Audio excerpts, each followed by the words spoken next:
Bonjour! I just wanted to come on here to talk about another important verb that we have in French. We've already talked about the verb être, which is an irregular verb, and now we have another very important irregular verb, and that is the verb avoir. So if you look on page 67, you will see all the conjugations of avoir. So you'll want to memorize those because they will be very handy. Then along with avoir, something that is very important are the avoir expressions. And those are found on page 68. And they show you them in context where they're conjugating or changing the avoir to agree with the subject and then giving you the rest of the expression and how it would work in a sentence. If you look further on in the chapter, on page 88, you will see the definitions or what the meanings of all those expressions are. I also believe in the ebook you can press on those at the end and they will pronounce them for you so that you can hear each and every single one of them. And that may be of use to you. If we look at Activité C, à la page 69, so on page 69, I wrote the answers of what you could say.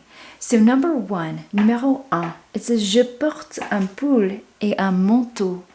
So I chose the expression to be cold, j'ai froid.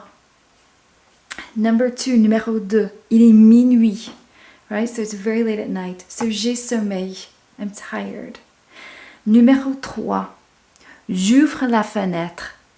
So I chose j'ai chaud. Numéro 4, je mange une quiche.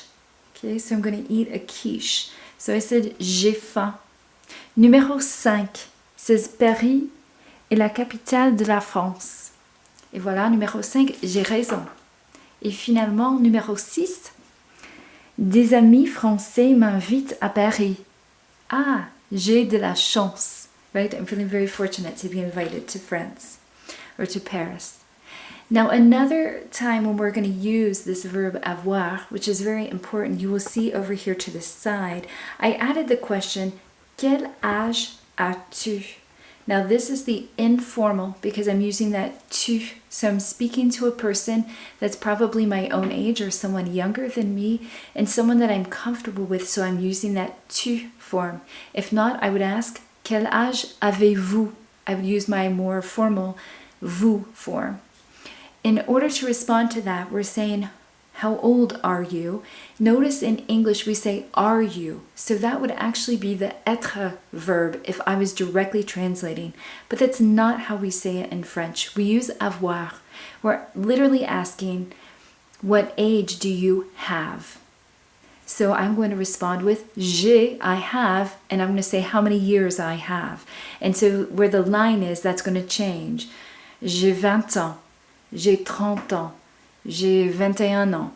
Okay, it just depends on how old you are. The number will change, but the expression is going to stay the same. J'ai, I have, and then of course the en, how many ever years that you have. So it's another important question and answer with this very important verb, avoir. I hope that gives you a little more explanation and maybe some help with using this avoir verb and those avoir expressions.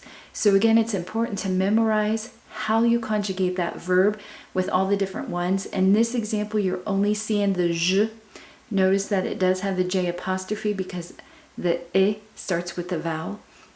But that's not going to be true with all of the other conjugations. So you want to make sure you memorize those and then also look at those expressions and start memorizing those expressions in their entirety because that will help you as you go to form sentences and respond to questions.